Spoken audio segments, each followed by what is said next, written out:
thing now. It's Lavone Mangin. She is doing a fall prevention and staff education. This is her capstone for Vincent. So you're up. All right. Okay, I'm Lavone Mangin, and I want to thank the UBC team for letting me come and speak today, giving me this platform. A little history about myself. I started working here 3 years ago. It was in 2015. I had my ASN then. Now I'm working toward my bachelor's of nursing. So that's what this is about. So when she says capstone, I had to do a research project, but I didn't have to implement it. So that's kind of a difference here. Like if you're going for your master's, you have to implement the plan. I don't have to do that. So just to clarify that, everything I say, it's just my ideas and the research from the articles that I read. So it has nothing to do with, you know, we're not going to be taken away from anything that we do or adding anything. So just wanted to clarify that. So like Pam said, I am doing my topic on fall prevention and staff education. Some fall statistics. Nationally, there's 3 to 5 per 1,000 bed days of falls every year, which ends up being between 70,000 and 700,000 and 1 million annually throughout the United States, which I thought was a very high. But honestly, when you see the numbers just from our unit, I could understand it being that high. 30 to 50% of the patient falls result in injury, and with the injury, a lot of times that adds about 6 additional days to the patient's hospital stay, which then adds the cost, and it could be upwards of 14,000 to more than that even. So it's a pretty special, or big topic for nurses. So during my research, we have a PICO question.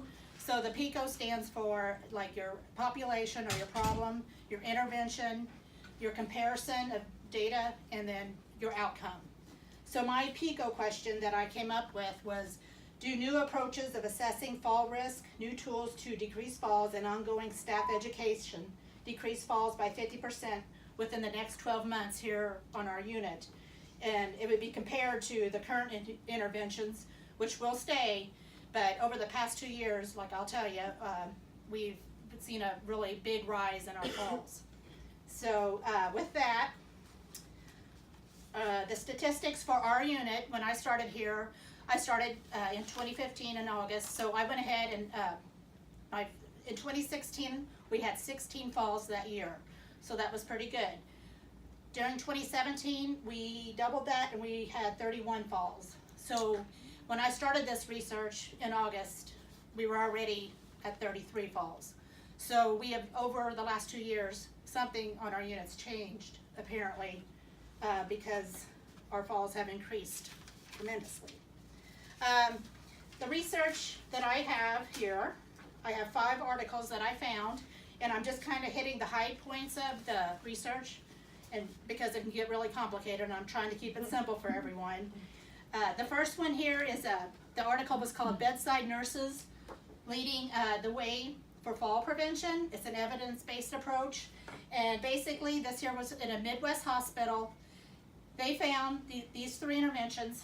They provided a 40-minute training video, and they reenacted like a real life fall on the unit.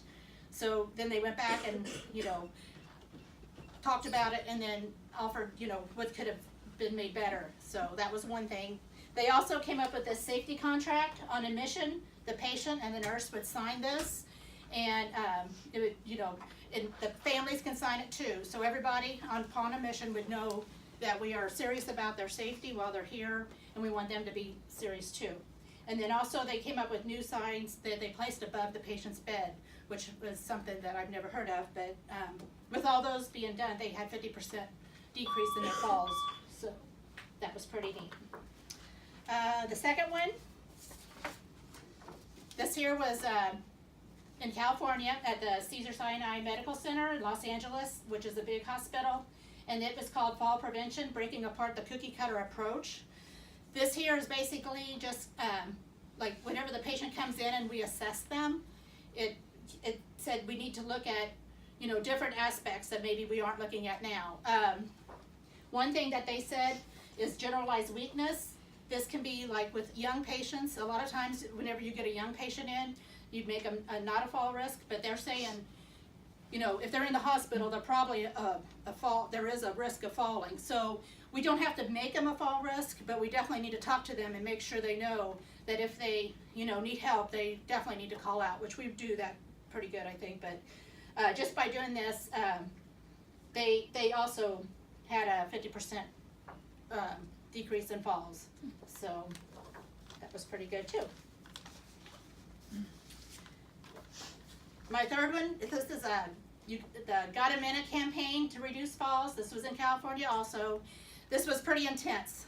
What they did at this hospital, they took the nurse manager, charge nurse, primary nurse, and the nurse clinician, and the tech. And every shift, every 8 hours, they would go into the fall risk patient's room, discuss it with them, and they did this for 3 months. After that, they noticed, you know, a lot of times the fall assessment didn't change, so they just took it back down to once a day. So once a day, all those people would go into these rooms. That seems very impossible, because where would we get the time to do that? But on their unit, they did it, and it worked. They also had a lot of like dementia patients, homeless patients, people withdrawing from alcohol and drugs on their unit, and they said that, you know, just gave it, you know, they would have to check on those people anyway a lot, so that was just one reason they would go in there, and it really helped decrease the fall rate. They also, instead of looking at the number on the board of how many falls, they made it a personalized story of each patient, not giving out any really information name-wise or anything, but, you know, making it more personal within the staff and, you know, providing, you know, a little more, I don't know what you call accountability for everybody to care more about it, since it's a person and not just a number. So, oh, and one of the big things for that was this transparency. This was another thing that they did here. So, like we have our fall board in here where we see it, but this hospital, they went ahead and put it out where the public sees it. So it's out in the public hallway. So the fall rate and how many patients they've had is out there for everybody to see. So, my fourth one, this was in a cancer center in Florida. This was a lot of their patients, they were extended stay people. Well, as they're in the hospital, they become weaker. So then what they decided was they also did the safety contract, just like they did over here, and they put it on the whiteboard in the room and hung it there, so that would remind everybody, as the family members would come in, the patient would see that all the time. They also had the nurses ambulate the patients more often and do bed exercises to keep their strength up. So that was a little unique there. And they had a decrease of 37% also in their fall rate just from doing those things. The last one, this here was done in a 34-bed unit in Utica, New York. And they used this Liberating Structures, it's a company, to engage the staff. So every day they talked about fall prevention in some way, shape, or form. You know, in huddle, it was brought to their attention, let's watch out for the falls today. Just throughout, you know, the day, you know, the reminders of let's get to the, answer the call bells and everything. So they also did the fall transparency. So they placed it out for the public to see. And that also, they said that kind of gives a trust relationship with your patients and their families, because a lot of times if a patient falls, you know, you lose the trust of the family. They don't want to leave them here, so they're, you know, get exhausted from staying here and everything too. So that was kind of interesting. They had a 36% decrease from doing that there. So these, like I said, these are just some suggestions from other hospitals that have done, you know, their research throughout the United States. I also have to point out that the nursing theory that I used for my presentation was from the nursing process discipline theory, which was developed by Ida Jean Orlando. So basically she stated that the nurse needs to find out the needs of the patient and meet them, which is obvious. That we should form a trustworthy relationship with the family and the patient and keep that ongoing and strong.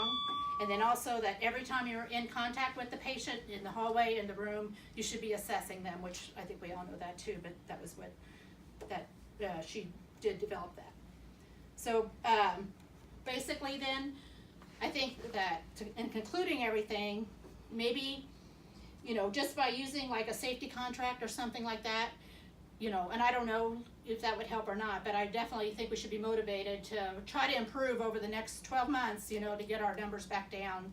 So, you know, we can, you know, at least have not, you know, the patients, you know, feel safe and everything, and we don't have that reputation out there kind of saying, well, we have a lot of falls, you know. So, but I want to thank everybody and hope you have a good evening. Thanks. If you have any questions, just let me know. Did you show the Thanks, crowd? Lavone. Oh. Appreciate that. Thank you. Okay. Thank you.